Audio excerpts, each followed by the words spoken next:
De retour dans l'Africa Newsroom pour la deuxième partie. Nous sommes toujours en compagnie de Alpha Diallo, consultant, et de notre éditorialiste Alfred Chango. Tout de suite le dossier du jour.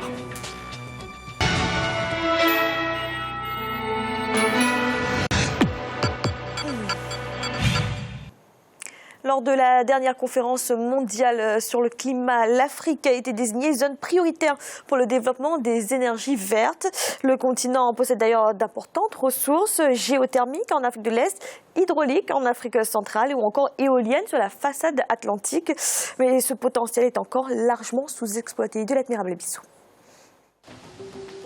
Les énergies vertes, un défi pour les gouvernements africains d'ici à 2030. Pour garantir une économie davantage productive et croissante pour les générations futures en Afrique subsaharienne, la Commission de l'UEMOA veut investir 250 milliards de francs CFA dans les énergies renouvelables d'ici 2020. Cette ambition est soutenue par le Programme régional de développement des énergies renouvelables et de l'efficacité énergétique lancé en 2013. Avec 19,215 milliards de francs CFA, les États se sont accordés sur le développement des énergies vertes sur le continent. En Afrique subsaharienne, où le taux d'électrification rurale varie entre 2 et 5%, la promotion des énergies vertes est plus que jamais intégrée dans les programmes de développement économique. Quels sont les atouts du continent dans le domaine des énergies renouvelables? Quel est le potentiel du continent en énergie verte? Les défis et les contraintes du développement de ces formes d'énergie sur le continent. Selon un rapport de la Banque africaine de développement, plus de 50% de la population africaine n'a pas accès à l'électricité.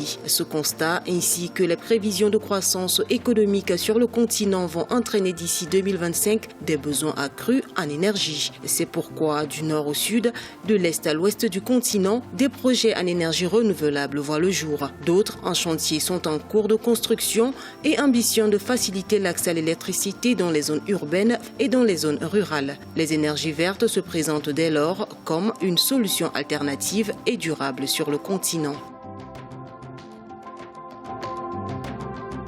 Les défis pour le développement des énergies vertes sont entre autres l'accès au financement, l'élaboration des projets de développement en énergie renouvelable, la construction des infrastructures et l'entretien. Pour ce faire, plusieurs pays ont pris de l'avance dans ce secteur. Dans le cadre de sa stratégie de développement économique, le Maroc s'est par exemple fixé pour objectif d'atteindre 42% de la puissance installée à base d'énergie renouvelable en 2020. Ces dernières années dans le pays, le secteur a fait l'objet d'un portefeuille de projets variés. Des stations solaires et éoliennes ont par exemple vu le jour, un investissement lourd mais qui permettra à terme à l'État marocain d'économiser 1,5 million de tonnes équivalent pétrole, soit une économie de 750 millions de dollars et d'éviter l'émission de 3,7 millions de tonnes de dioxyde de carbone. On a un parc de 71 éoliennes, donc chaque éolienne produit une puissance nominale de 850 kW sous une tension de 690 volts. Donc ensuite, on a un transformateur en bas de l'éolienne qui transforme cette tension de 690 à 22 000 volts. Et ensuite, on a 4 arrivées 22 kV, donc qui vont aller vers le poste. Ensuite, on a 2 transformateurs de 2 x 40 MVA. Donc, qui transforme cette énergie produite. Le Maroc dispose d'un énorme potentiel en matière d'énergie éolienne et solaire. Le pays bénéficie d'un ensoleillement permanent de 3000 heures par an et c'est dans la région de Ouarzazate, dans le centre du pays, où est installé le plus grand projet d'énergie solaire du continent, les centrales Nour 1 et Nour 2. Au total, les 2 projets solaires et éoliens vont permettre au royaume chérifien de produire 4000 MW d'énergie à l'horizon 2020, ce qui permettra au Maroc d'acquérir une indépendance énergétique. En plus des projets d'infrastructure, le Royaume s'est engagé à la formation des ressources humaines pour une adéquation formation-emploi. Donc il a été démarré ici à la faculté polydisciplinaire une filière dédiée aux énergies renouvelables en général. On sait que le grand projet, le méga projet, l'installation de la station solaire, pour nous, c'est une opportunité. En Afrique de l'Est, l'engagement est le même en matière de protection d'environnement et de formation. L'ambition du Rwanda, par exemple, est de satisfaire la demande en énergie des populations à hauteur de 70% d'ici fin 2017. Les initiatives du gouvernement pour atteindre cet objectif sont de plusieurs ordres, notamment dans le secteur infrastructurel. Dans le district de Mwanga, au sud du Rwanda, le barrage hydroélectrique de Nyabarongo est fonctionnel depuis octobre 2014. Ici, 28 MW d'énergie électrique sont produits avec un accent particulier sur la protection de l'environnement. L'eau est un élément essentiel dans la production de l'énergie renouvelable. Bien sûr, l'énergie produite ici est également renouvelable car nous convertissons le courant de l'eau en énergie électrique grâce à des mécanismes scientifiques. Ce processus est écologique puisque dès qu'on utilise l'eau, elle ressort et reprend son cours normal dans la rivière. Pour moi, la meilleure forme d'énergie durable est celle produite par l'eau. Elle ne détruit pas l'environnement, mais malheureusement, la rivière subit aussi les conséquences du changement climatique. Le pays aux 1000 collines a également mis l'accent sur le partenariat public-privé pour développer ses projets d'énergie renouvelable. La centrale photovoltaïque, située dans le district de Rwamangana, à l'est du Rwanda, est un exemple phare du partenariat public-privé. Le projet d'environ 23 millions de dollars fournit près de 10 mégawatts grâce à 28 400 panneaux solaires. À côté du solaire, les ménages de ce district se sont lancés dans la fabrication du biogaz pour des besoins primaires en électricité. Nous avons privilégié le biogaz pour la cuisson des repas dans notre maison. Grâce à mes vaches, je peux produire suffisamment cette énergie car dans notre zone, le bois de chauffe se fait rare et je n'ai pas assez de moyens pour acheter chaque fois du charbon. Cela me permet de protéger mon environnement, donc le biogaz a une réelle importance pour nous.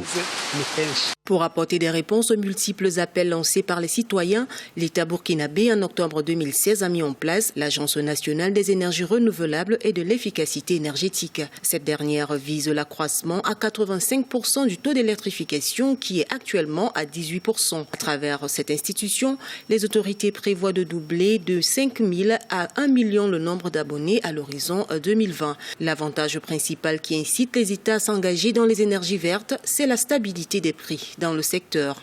Je crois qu'aujourd'hui, avec l'augmentation régulière des prix du gasoil et l'instabilité du gasoil, qui est une ressource aussi épuisable, donc le solaire a l'avantage d'avoir des prix fixes ou en baisse et qui sont maintenant très fiables et très stables. Et aujourd'hui, de l'avis de tout le monde, c'est la solution pour l'Afrique et on a intérêt à effectivement faire une révolution sur le solaire. Avec une importante réserve naturelle d'énergie renouvelable, hydroélectricité, géothermie, biomasse, énergie solaire et éolienne, le continent africain, en particulier l'Afrique subsaharienne, pourrait être l'un des plus grands marchés du monde pour les énergies renouvelables. Du fait de son ensoleillement important, l'Afrique est le continent le plus favorable au solaire. L'Afrique subsaharienne, avec 5 à 7 kW d'énergie solaire au mètre carré, semble propice au développement de cette forme d'énergie. Les économies africaines connaissent une croissance annuelle d'un peu plus de 4%. Si cette tendance se poursuit, le PIB de l'Afrique devrait être multiplié par 3 d'ici à 2030 et par 7 d'ici à 2050.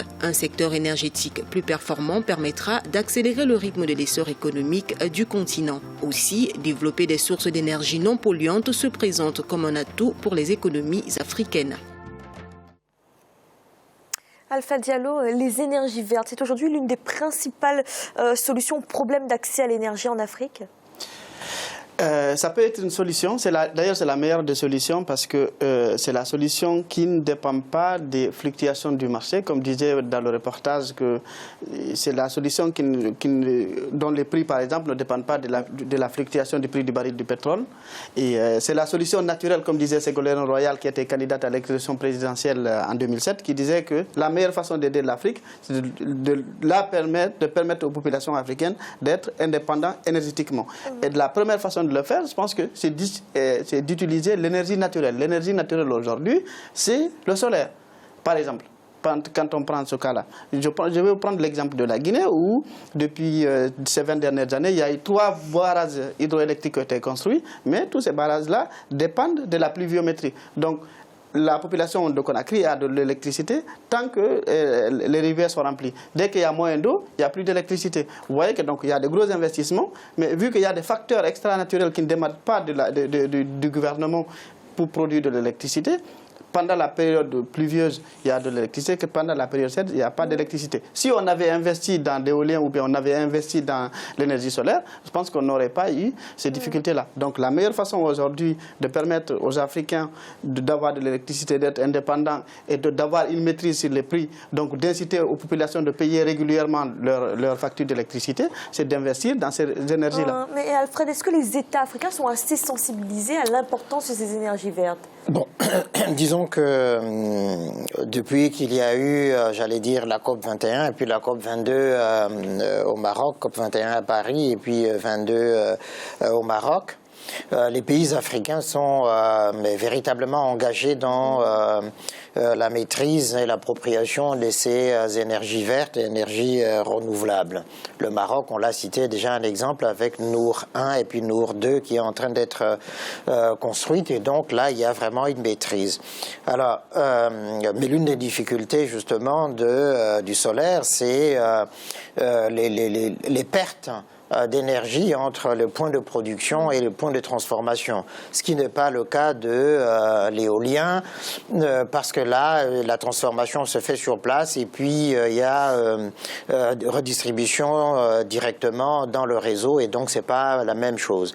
Donc les coûts sont moindres avec les énergies éoliennes, sauf que évidemment il faut qu'il y ait des zones venteuses pour pouvoir avoir cette énergie-là. Soit les côtes, pour la plupart des pays d'ailleurs nordiques, ce sont les côtes, ou alors les énergies hydroliennes, où on produit à partir de la puissance des vagues et puis de l'électricité, on le voit, la géothermie aussi. Donc disons que jusqu'à présent dans les pays africains, évidemment il y avait la conscience de cette nécessité d'avoir de l'énergie, de surmonter l'insuffisance énergétique pour la plupart des ménages et puis les entreprises. On était allé dans l'idée des barrages hydroélectriques parce que là, ça coûtait aussi moins cher puisqu'on a des cours d'eau, on le voit en Afrique centrale, même en Guinée, il y a possibilité de construire des grands barrages, mais la différence entre la Guinée et puis les pays d'Afrique centrale, le Congo par exemple, c'est que le cours du fleuve Congo par exemple est stable de toute l'année durant, ce qui permet quand il y a des saisons pluvieuses d'un côté que sèche de l'autre, ça permet de compenser le débit. Donc il y avait cela. Et puis, bon, les énergies thermiques traditionnelles, mais qui sont très polluantes aujourd'hui, effectivement.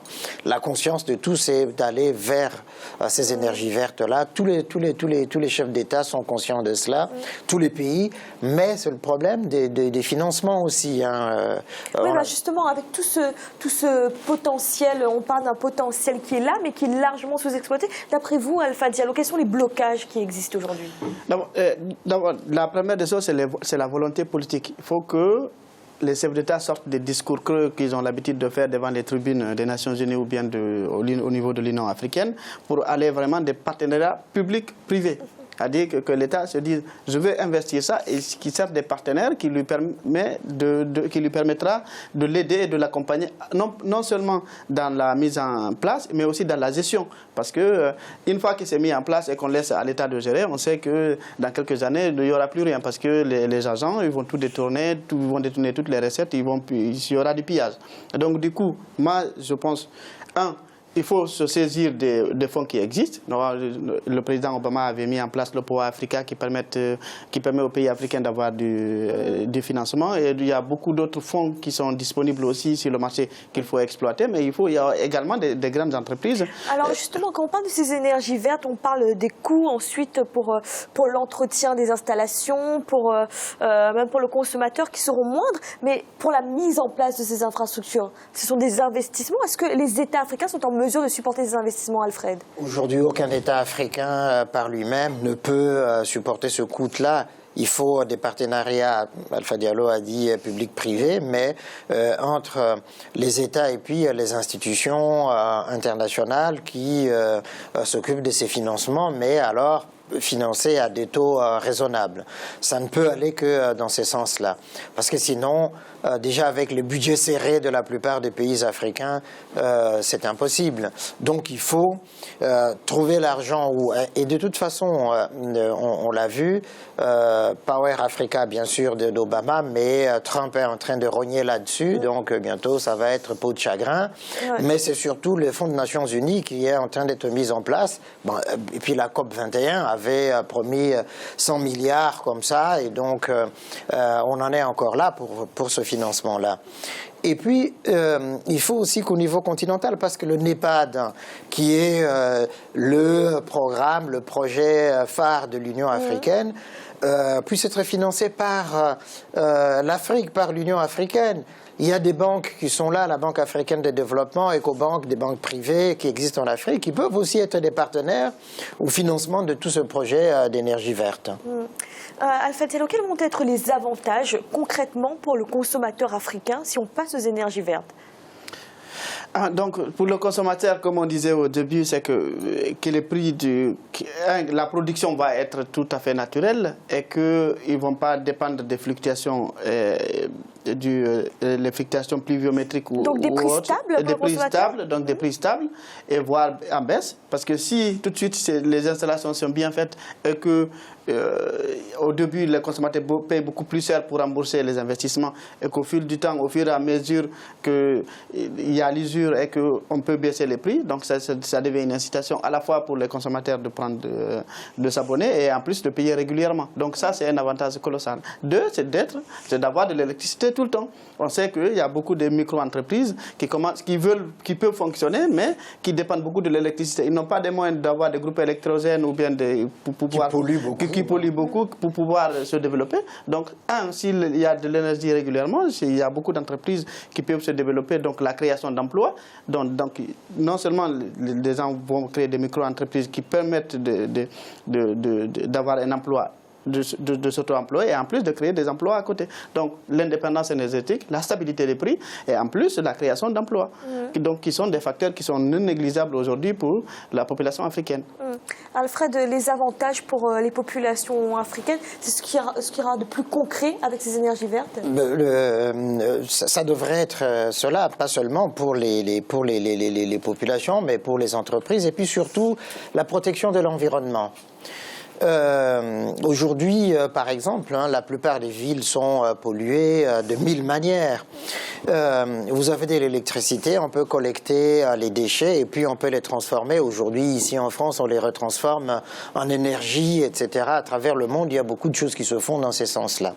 Au niveau de la santé, avec l'accès à l'eau potable, c'est aussi un bénéfice important et puis pour les entreprises c'est aussi augmenter leur compétitivité, donc il y a la qualité de vie qui s'améliore et pour tout le monde. Merci. Et tout de suite, un rappel des sécurités développé en début de cette émission. Au Maroc, le Premier ministre Abdelila Ben Kiran a été remercié par le roi Mohamed VI, le souverain chérifien qui devrait nommer dans les prochains jours son successeur issu du même parti. Une situation inédite dans l'histoire du pays. Et Issa Hayatou n'est plus le président de la Confédération africaine de football. Il a été battu par le Malgache Ahmad Ahmad lors de l'élection qui a eu lieu ce jeudi. Il s'agit du 6e président depuis la création de l'institution il y a 60 ans. Nous allons marquer une nouvelle pause, la troisième partie de l'Africa News.